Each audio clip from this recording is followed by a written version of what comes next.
Y cada vez que el Señor nos da una palabra, yo sé que esa palabra surte efecto en nuestras vidas.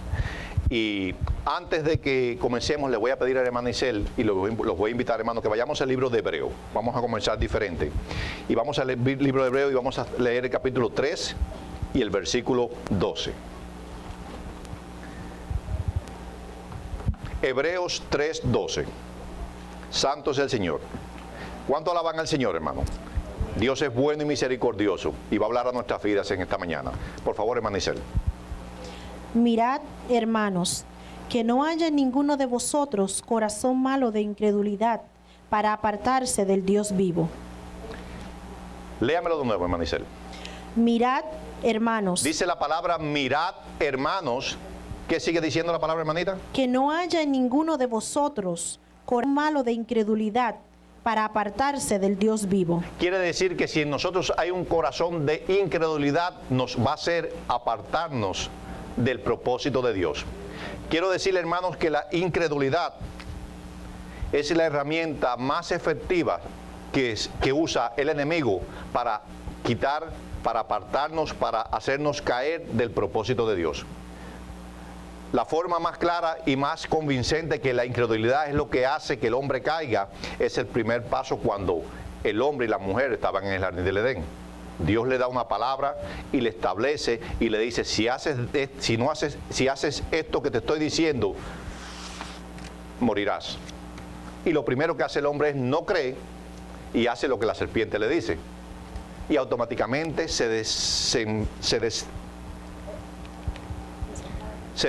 desenvuelve de ahí un proceso donde el hombre y la mujer sufren una consecuencia. Pero yo definí lo que es la palabra incredulidad. Ok, dice que la palabra incredulidad es la dificultad o reserva que tiene una persona para creer lo que ve o lo que otros le cuentan. Es la definición que vamos a usar del diccionario de lengua española. Dice, ausencia de fe religiosa. Resistencia a creer una cosa. Es la definición de la palabra incredulidad. Pero yo digo que la incredulidad va un poquito más allá. La incredulidad yo la veo como en mi condición personal como una fuerza espiritual que opera en la mente del hombre para descapacitarlo del propósito de Dios. ¿Por qué digo que es una fuerza espiritual? Porque sabemos que desde el pleno momento en que Dios destituyó a Lucifer y lo envió a la tierra, Él opera en nuestras vidas a través de nuestra mente. Todo lo que llega a nuestra mente que no viene de Dios, viene del enemigo. Todo lo que viene a confundirnos, viene del enemigo. El Señor nos dice que tiene la capacidad de arreglar nuestra condición migratoria. El enemigo dice que no aplicamos a la ley. El Señor nos dice que podemos ser sanos por el poder de la palabra. El enemigo te dice que no. El Señor te dice que vas a ser próspero. El enemigo te dice que vas a ser pobre. Y va creando en nosotros una incredulidad al punto de que nosotros no somos efectivos para el Evangelio. Porque crea en nosotros una condición de debilidad y de temor. Y el temor viene totalmente del enemigo. Porque cuando nosotros entendemos que nosotros servimos a un Dios que es el capitán, el rey, el supremo del ejército, ¿ok? Sabemos y tenemos la convicción de que siempre vamos a ganar la batalla. Siempre el Señor ha mostrado a nosotros y a su pueblo en la antigüedad de que cuando Él estaba al frente, Él ganaba la batalla. Pero muchas veces el pueblo de Dios, aún viendo eso, cuando venían los momentos de otro tipo de batallas, el pueblo se amedrentaba. Por eso, como decía el hermano Ramiro, por eso fue que aquel varón que fue a pelear con Goliat, ¿ok?, no creyó a lo que decían las personas que era un gigante, sino que hizo, agarró la onda y le dijo, yo vengo en el nombre de ¿quién? De Jehová de los ejércitos. Amén. Él creyó a lo que él había escuchado, porque de ese momento para adelante es cuando David comienza su vida, ¿ok?, y su propósito que estaba establecido desde el principio. Tuvo que hacer algo él superior a lo que los hombres de su tiempo no habían hecho. tuvo que creer porque su condición, su tamaño, su estatura y su condición como soldado no tenía capacidad de vencer a aquel gigante. Y la incredulidad hace que las personas se detengan en el tiempo. La incredulidad te paraliza, no te deja mover. Si tú tienes una situación económica y tú te enfocas en tu situación económica, tú no tienes muchas veces fuerza ni de pararte de donde tú estás para ir a buscar el pan. Si tú tienes una situación de enfermedad, tú te sientas en una cama y dices, yo voy a morir porque yo no tengo una oportunidad. Voy a morir. Y eso hace que tú invalides lo que está pactado desde el principio para el hombre y la mujer de Dios. Amén. Santo es el Señor. Hay personas que usan la incredulidad y la anexan a la falta de fe. Pero son dos cosas muy diferentes. ¿Por qué te voy a decir esto? Tu condición y mi condición para orar por una persona, cuando nosotros vamos a orar por un enfermo, y después lo vamos a ver en la Biblia, no depende de nosotros la sanidad de la persona. Muchas veces las personas dicen y hacen campañas evangelísticas que dicen, hay un hombre usado por Dios que tiene el don de la sanidad. Y es verdad, son hombres usados por Dios. Pero ¿qué sucede? Ese hombre puede orar por mi hermano Oscar, amén, puede clamar al Señor por mi hermano Oscar, pero si mi hermano Oscar no entiende primeramente que Dios tiene la capacidad de sanarlo, el hermano Oscar nunca se va a sanar. Por eso Jesús decía que no había profeta en su propia tierra, porque Jesús había hecho muchos milagros y cuando llegó a su pueblo natal, que se presenta delante de las personas, lo primero que decían, pero este no es el hijo de José, el carpintero, y estas no son sus hermanas, y estos no son sus hermanos y están aquí. Y por eso el Señor dijo, no hay profeta, no hay quien sea profeta en su propia tierra. Y dice que hizo pocos milagros en su ciudad. Amén. Nosotros como pueblo de Dios tenemos que saber y entender que la incredulidad va a quitar de nosotros la autoridad de Dios. La va a quitar. No vamos a ser efectivos. No vamos a poder ser lo que Dios quiere que nosotros seamos. Una esposa, un esposo, una familia deteriorada, ¿ok? Tiene que agarrarse de la palabra que dice que cuando uno en la familia busca del Señor, dice, tú y tu casa serán salvos.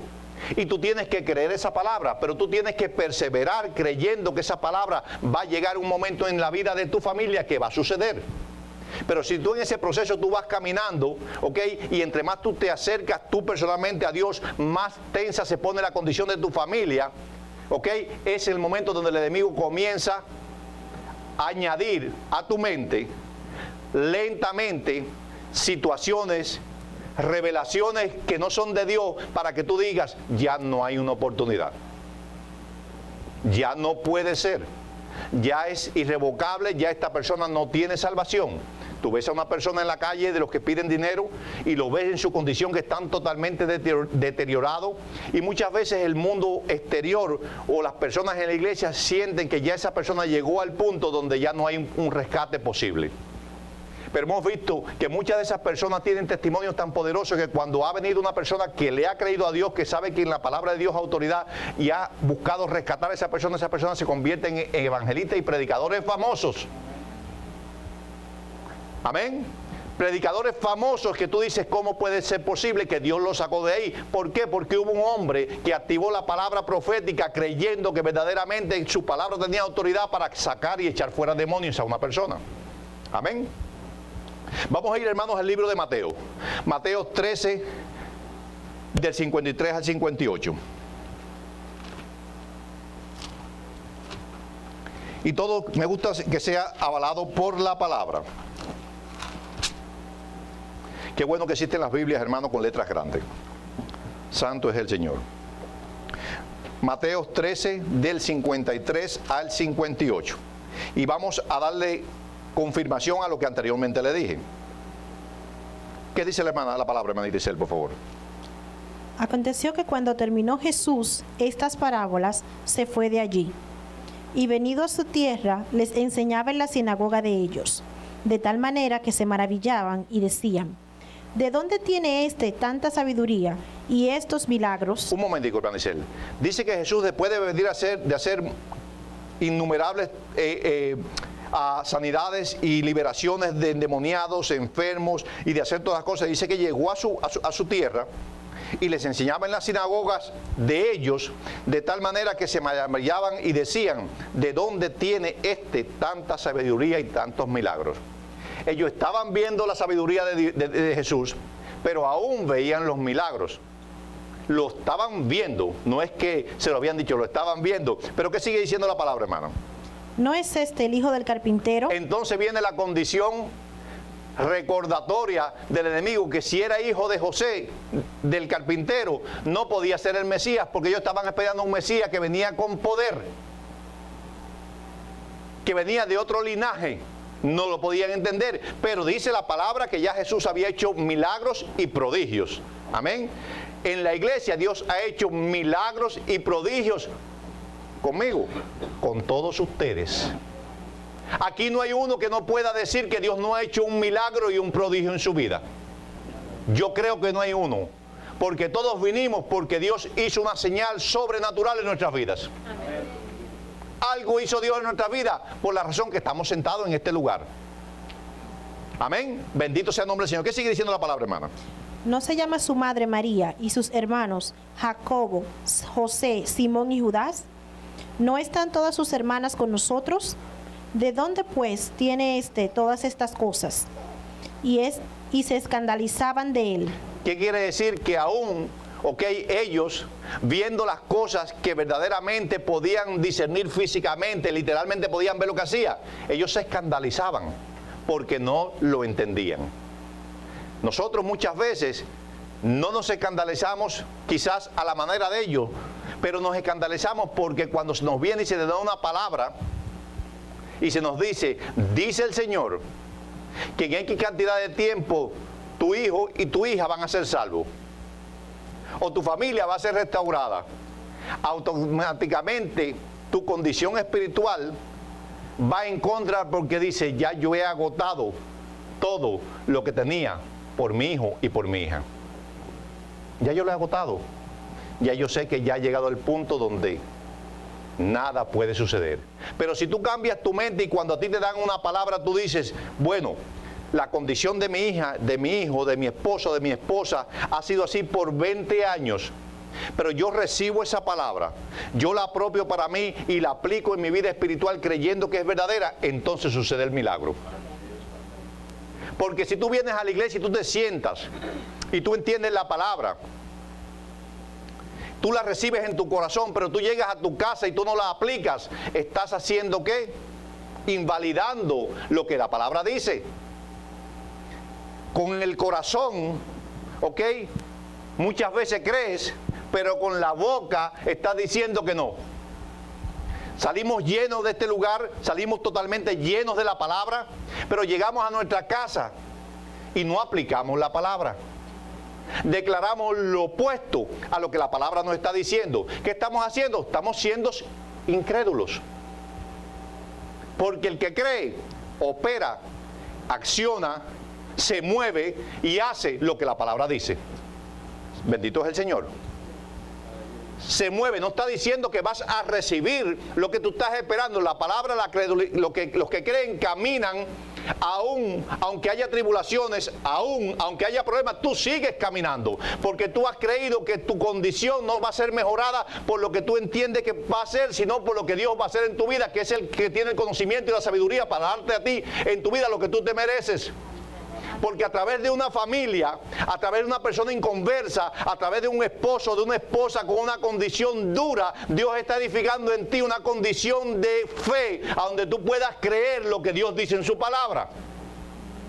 Santo es el Señor. Así operamos.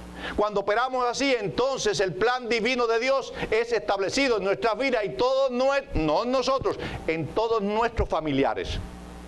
Amén. Santo es el Señor. ¿Qué sigue diciendo la palabra, hermano?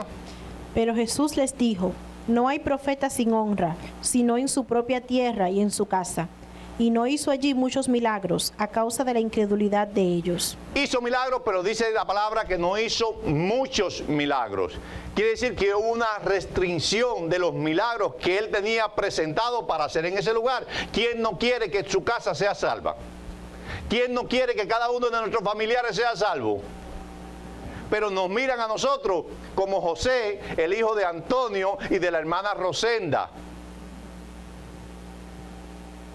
Miran a José como aquel que tenía una condición hace X cantidad de años y que no han entendido todavía que José puede cambiar.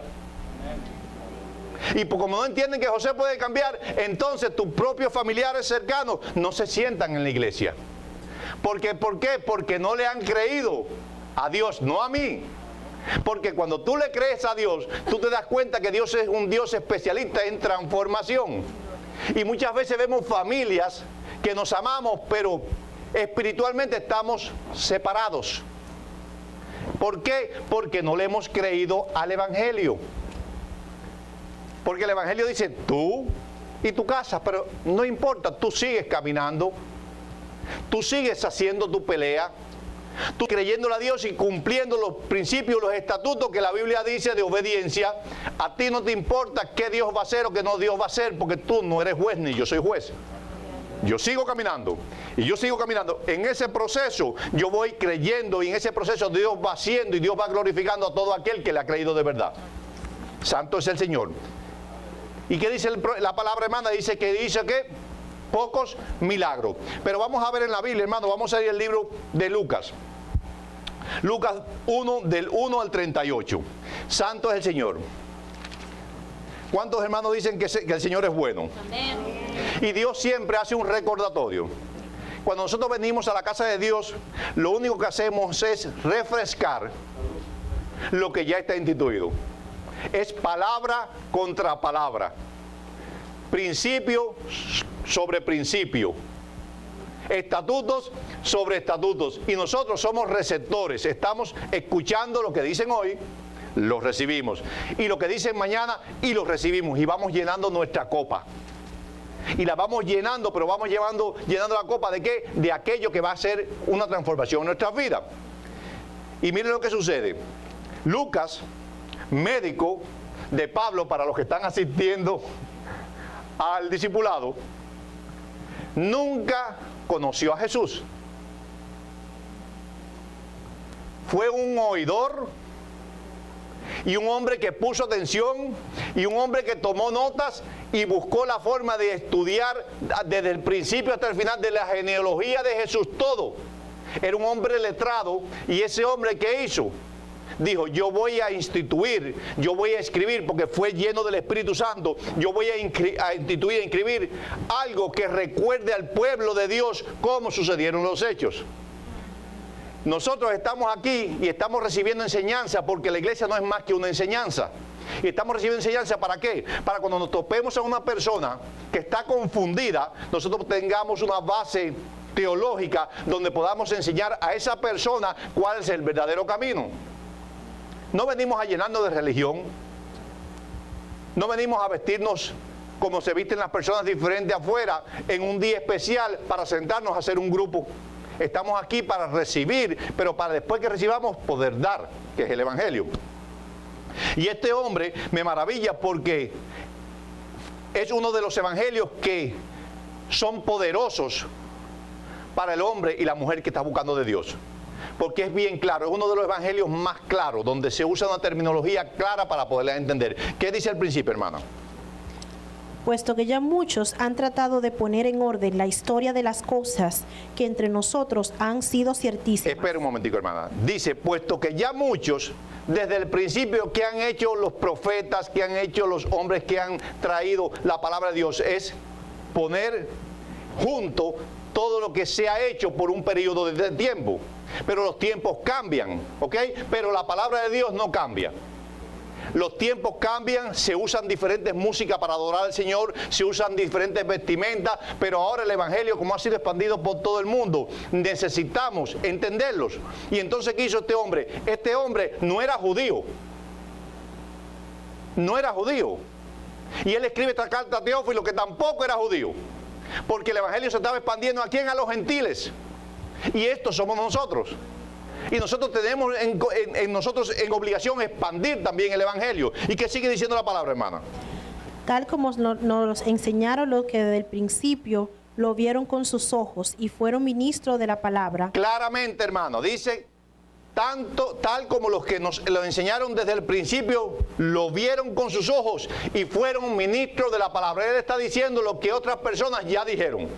Amén. Santo es el Señor. ¿Qué sigue diciendo la palabra, hermana? Me ha parecido también a mí, después de haber investigado con diligencia todas las cosas desde su origen, escribírtelas por orden, oh excelentísimo Teófilo, para que conozcas bien la verdad de las cosas en las cuales has sido instruido. ¿Qué nos está diciendo la palabra? El propósito de lo que estamos leyendo ahora es que tenemos que creer lo que dice la palabra. Vamos a ver dos aspectos aquí. Vamos a ver a un hombre que recibió la palabra, pero por no creerla, enmudeció. Y muchas veces el no creer nos enmudece, porque cuando tú crees, tú hablas, de tu corazón brota lo que está dentro de ti. Mientras tú no lo hablas, mientras tú no se lo diseminas y se lo dices a la persona, todavía no lo has creído. Porque cuando un hombre o una mujer cree que tiene un buen esposo, lo dice. Cuando tú tienes una buena esposa, tú lo dices a donde quiera. Cuando tienes un buen trabajo, lo dices. Quiere decir que lo que está dentro de ti, lo que estás, tú lo confiesas. ¿Qué sigue diciendo, hermano? Hubo en los días de Herodes, rey de Judea, un sacerdote llamado Zacarías, de la clase de Abías. Su mujer era de las hijas de Aarón y se llamaba Elizabeth. Ambos eran justos delante de Dios. Un momentico, hermano, vamos a hacer una pequeña reflexión.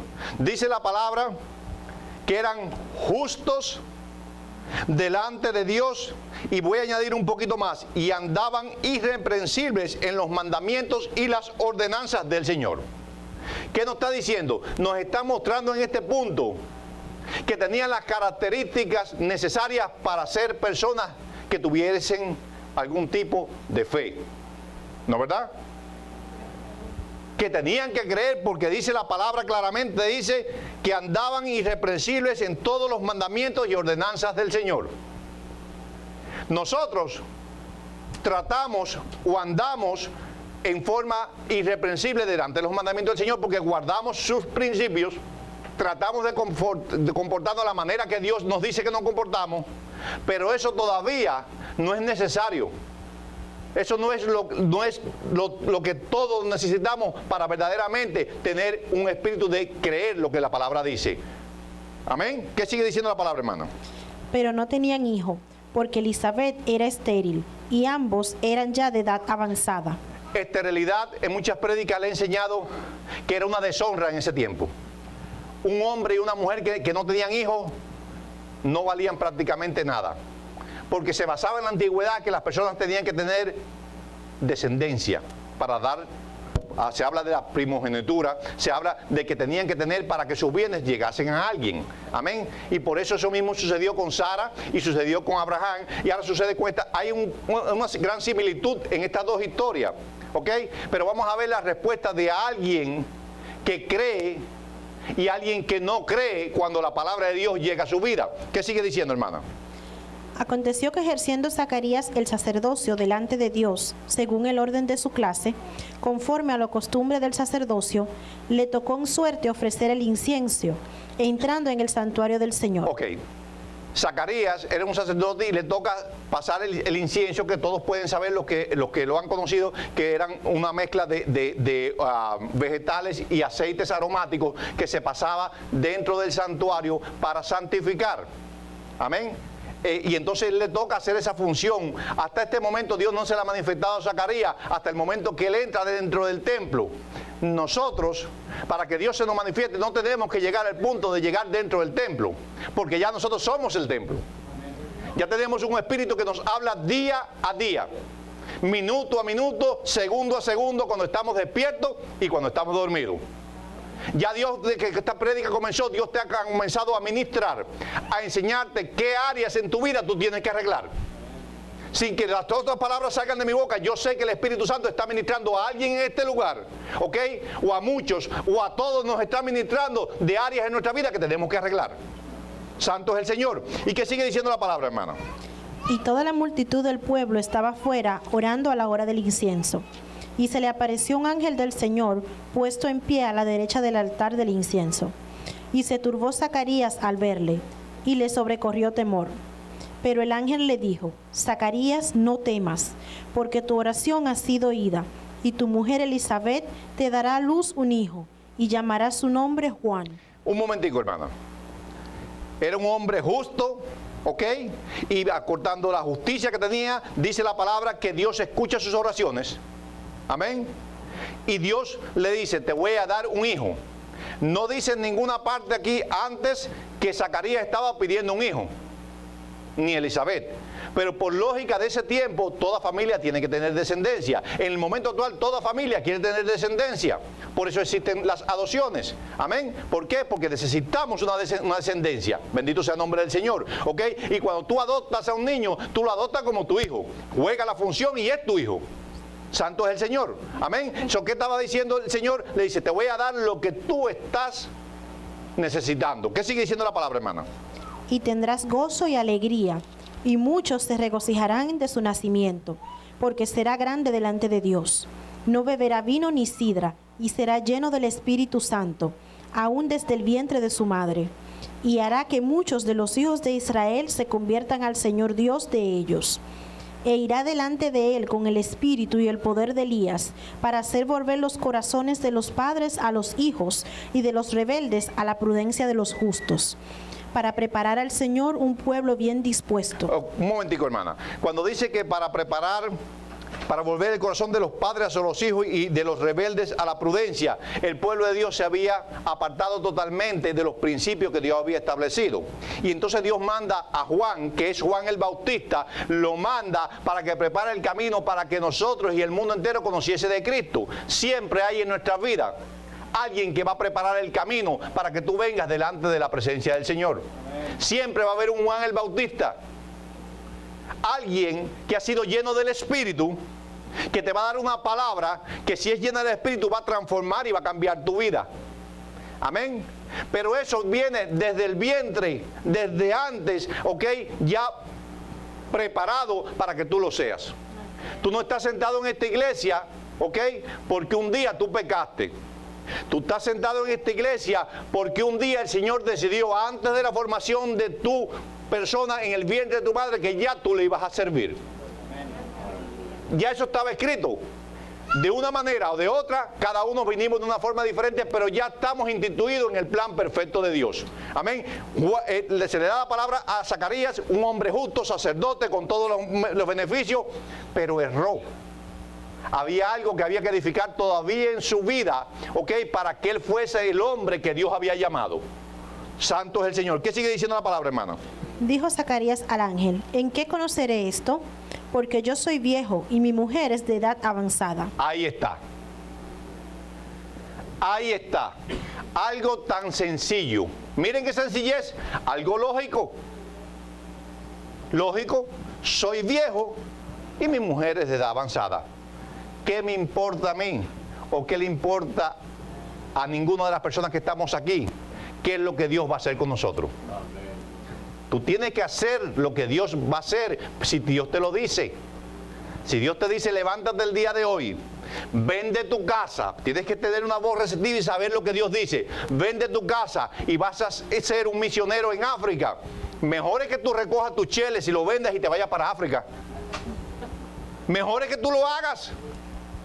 Porque si no, vas a sufrir las consecuencias para tener que ir después de nuevo. Amén. Y entonces este hombre puso su condición personal: soy viejo y mi mujer es vieja. ¿Qué pasó con Abraham? Soy viejo y mi mujer es vieja. La desobediencia de Abraham, que permitió que naciese Ismael. Y fue conflicto desde ese tiempo hasta el día de hoy en el pueblo de Dios. hizo una descendencia porque Dios lo que dice, Dios lo avala y le dijo, no, te voy a bendecir a Isaac, pero Ismael va a ser grande también. Y serán 12 de generación, 12 tribus de él, y le establece porque hay un pacto hecho con Abraham y no importando la condición de lo que él hizo. Él dudó de Dios y no esperó el tiempo en que Dios le había dicho a Sara, vas a tener un hijo. Y vino la mujer y le dijo, toma la sirvienta, y él, como era un come carne, se acostó con la sirvienta. Se acostó con la sirvienta y tuvo una consecuencia. A este hombre le dicen lo mismo. ¿Y qué sucedió con este hombre? Que dice, estoy viejo, dice el Señor. Ah, sí, tú estás viejo, tú no estás escuchando lo que yo te estoy diciendo. Tú vas a ver, ¿qué sigue diciendo la palabra, hermana? Respondiendo el ángel, le dijo, yo soy Gabriel, que estoy delante de Dios, y he sido enviado a hablarte y darte estas buenas nuevas. Dice, cuando el ángel se presenta, está representando a Dios. Es un sirviente, un enviado, una persona que Dios utiliza para mandar un mensaje. Si a ti te manda un mensaje el presidente ahora, con la firma garantizada de Barack Obama, y te dice, hermano, lo necesito mañana a las 10 de la mañana en la Casa Blanca. Tú no tendrás un cuarto, no tendrás un centavo. Pero si el presidente te manda una carta, ¿ok? Tú sabes que algún beneficio tú vas a recibir. Y tú le vas a pedir prestado a todos los hermanos y vas a venir con el pastor y vas a decir, pastor, el presidente. Y tú vas a arañar y vas a hacer lo que tú tengas que hacer por ir a esa cita. Porque sabes que vas a tener un beneficio, porque estás confiando en lo que un hombre dice. Pero si Dios te envía un ángel, entonces tú pones tu condición primeramente, ¿ok? Porque tú crees que lo espiritual no es mayor que lo terrenal. Dios habla todos los días a través de la Biblia, a través de la palabra, pero tú crees más lo que dicen las noticias, que tu economía se va a caer, que lo que Dios dice, que Dios te dice que te va a bendecir. ¿Sí o no? Entonces eres incrédulo. Eres incrédulo porque las noticias están diciendo que la economía se está derrumbando y que todo el mundo pierde la casa, y tú dices, ahí voy yo también. Nosotros no nos movemos por la economía del mundo. Perdamos, ganemos, como quiera que sea, le vamos a servir a Dios. Santo es el Señor. ¿Qué sigue diciendo la palabra, hermana? Y ahora quedarás mudo y no podrás hablar hasta el día en que esto se Oiga haga. eso, hermano. Por no creer, se quedó mudo. ¿Saben ustedes que nosotros, aunque hablamos, estamos mudos? Aunque hablamos y decimos y conversamos, estamos mudos espiritualmente. Te voy a decir por qué estamos mudos. Porque muchas veces no le creemos al Señor y se te sienta un hombre al lado en la consulta médica. Y el hombre agarra una revista y está leyendo la revista y tú estás sentado al lado. Y de momento tú miras así y ves que está dando...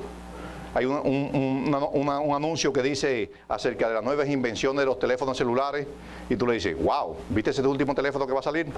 Tremendo. Yo tengo el iPhone 3, no es muy bueno, pero el cuarto que va a salir, eso es tremendo. Y se ha sentado una conversación acerca del teléfono y te echas 45 minutos hablando con el hombre del teléfono de la última tecnología, pero no le has mencionado una palabra de Dios. ¿Cuántas veces te pasa eso?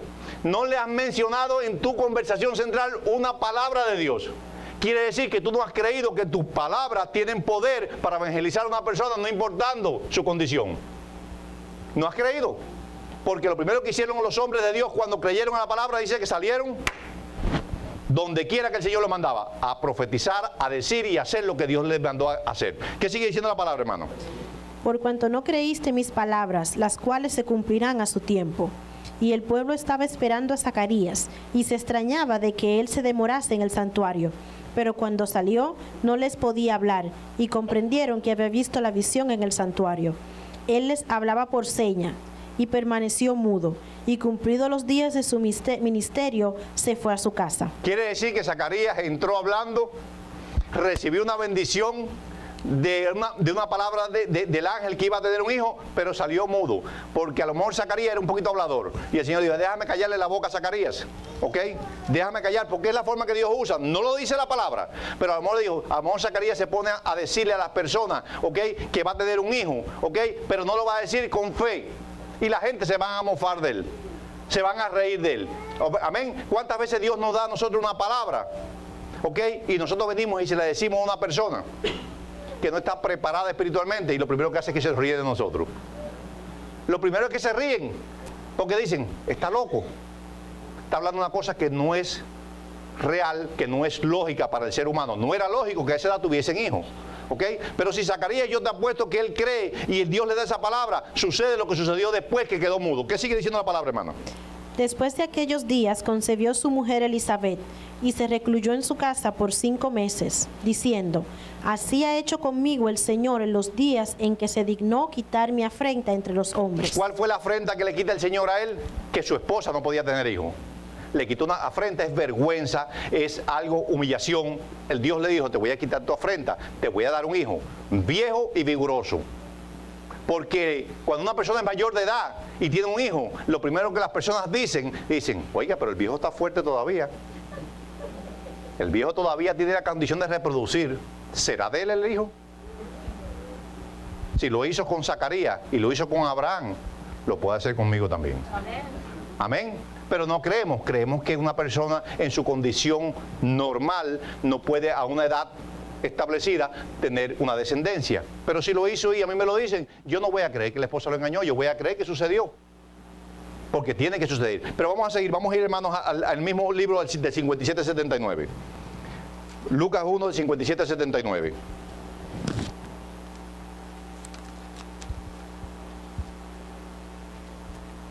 ¿Qué sigue diciendo la palabra, hermano? Cuando a Elizabeth se le cumplió el tiempo de su alumbramiento, dio a luz un hijo. Y cuando oyeron los vecinos y los parientes que Dios había engrandecido para con ella su misericordia, se regocijaron con ella. Aconteció que al 8º día vinieron para circuncidar al niño, y le llamaban con el nombre de su padre Zacarías.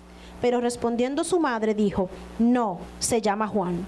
Le dijeron: ¿por qué? No hay nadie en tu parentela que se llame con ese nombre. Espérese un momentico, hermana. El hombre no tiene hijos y siempre el primogénito se le daba el nombre usualmente del padre para mantener el lazo familiar. Y cuando le dicen al hombre que le van a poner Zacarías y él dice que no, todo el pueblo se sorprende. ¿Cómo le van a cambiar el nombre? ¿Y qué sigue diciendo la palabra, hermana? Entonces preguntaron por señas a su padre cómo le quería llamar. Y pidiendo una tablilla escribió diciendo: Juan es su nombre. Y todos se maravillaron. Al momento fue abierta su boca y suelta su lengua. Aleluya. Y habló bendiciendo a Dios. Aleluya. Mira, hermana. Mira lo que sucedió al momento que él actúa haciendo lo que el ángel le dice. Porque el ángel al principio le dice: vas a tener un hijo y le vas a llamar Juan. Si él llega a ser un hombre incrédulo y él le dice: no, se le va a poner Zacarías, se queda mudo. Se queda mudo. La única razón que le vuelve a él la voz es para glorificar y testificar lo que Dios había hecho. ¿Y qué sigue diciendo la familia, hermano? La palabra. Y se llenaron de temor todos sus vecinos, y en todas las montañas de Judea se divulgaron todas estas cosas. Y todos los que oían las guardaban en su corazón, diciendo: ¿quién pues será este niño? Y la mano del Señor estaba con él. Y Zacarías, su padre, fue lleno del Espíritu Santo y profetizó diciendo. ¿Cuándo fue lleno qué? Fue lleno cuando del Espíritu Santo, y dice que comenzó, tú y yo tenemos el Espíritu Santo. Y automáticamente dice que fue lleno, dice la palabra que comenzó a decir, ¿qué, hermana? Profetizó. ¿Y qué dice el 68? Bendito el Señor Dios de Israel, que había visitado y redimido a su pueblo, y nos levantó un poderoso Salvador en la casa de David su siervo, como habló por boca de sus santos, profetas que fueron desde el principio, salvación de nuestros enemigos y de la mano de todos los que nos aborrecieron, para hacer misericordia con nuestros padres y acordarse de su santo pacto, del juramento que hizo Abraham nuestro padre, que nos había de conceder, que librados de nuestros enemigos, sin temor le serviríamos, en santidad y en justicia delante de él todos nuestros días. Y tú, niño, profeta del Altísimo serás llamado, porque irás delante de la presencia del Señor, para preparar sus caminos, para dar conocimiento de salvación a su pueblo, para perdón de sus pecados, por la entrañable misericordia de nuestro Dios, con que nos visitó desde lo alto la aurora, para dar a luz a los que habitan en tinieblas y en sombra de muerte, para caminar nuestros pies por camino de paz. Pare un momentico, hermana. Antes del último, Zacarías hablaba que era un perico. Mire cuando él es lleno, mire cuántas cosas él dice del Señor que anteriormente había dudado. Y empieza a glorificar al Señor. ¿Por qué? Porque entonces creyó. Lo único que sucedió fue que lo que él no creía, creyó y comienza entonces a testificar, a glorificar y a profetizar lo que Dios había hecho en su vida. ¿Harías tú eso también en la vida tuya? Vamos para terminar, vamos al libro de Tesalonicenses, primera Tesalonicenses. Sí.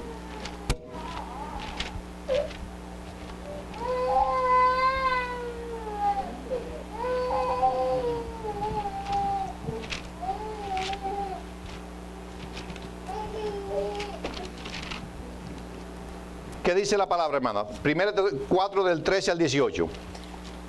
Tampoco queremos, hermanos, que ignoréis acerca de los que duermen, para que no os entristezcáis como los otros que no tienen esperanza. Porque si creemos que Jesús murió y resucitó, así también traerá Dios con Jesús a los que durmieron en él. Por lo cual os decimos esto en palabra del Señor, que nosotros que vivimos, que habremos quedado hasta la venida del Señor, no precederemos a los que durmieron. Porque el Señor mismo, con voz de mando, con voz de arcángel y con trompeta de Dios, descenderá del cielo, y los muertos en Cristo resucitarán primero. Luego nosotros, los que vivimos, los que hayamos quedado, seremos arrebatados juntamente con ellos en las nubes para recibir al Señor en el aire. Y así estaremos siempre con el Señor. Por tanto, alentaos los unos a los otros con estas palabras. ¿Cree el pueblo de Dios eso? ¿Creemos nosotros que vamos con un propósito de llegar a ese punto? Es la base. Nosotros estamos trabajando para qué dice, porque el Señor mismo en el 16, con voz de mando, con voz de arcángel, con trompeta de Dios, descenderá del cielo y los muertos en Cristo resucitarán primero. Si tú lo crees, tú vas a llegar a ese momento. Si yo lo creo, llegaremos a ese momento. Dice, y luego nosotros, los que vivimos, los que hayamos quedado, seremos arrebatados juntamente con ellos en las nubes para servir al Señor en el aire, para recibir al Señor en el aire, y así estaremos siempre con el Señor. Por tanto, alentaos los unos a los otros con estas palabras. Yo le hago una pregunta al pueblo de Dios. ¿Verdaderamente nosotros le hemos creído al Señor? ¿Verdaderamente nosotros estamos trabajando en base a que este principio establecido en la palabra un día suceda en nuestras vidas? ¿Verdaderamente creemos nosotros que nuestros familiares, no importando su condición, no importando cuándo hayan ido con el Señor o cuándo no, nosotros vamos a verlo? Ese es el principio. Cuando nosotros vemos y establecemos nuestra vida acordando lo que está en la palabra, ¿ok? Nosotros entramos en el gozo del Señor. Entramos delante de la presencia del Señor y entonces por todas las cosas que sucedan en nuestras vidas, le vamos a dar gracias. Y vamos a hacer como que hizo la canción esa, gracias Señor. Y no va a haber tribulación, no va a haber dolor, no va a haber condición en nuestras vidas que nos aparte de ese verdadero principio en la cual Dios ha establecido para cada uno de su pueblo. Inclinemos nuestros rostros, hermanos.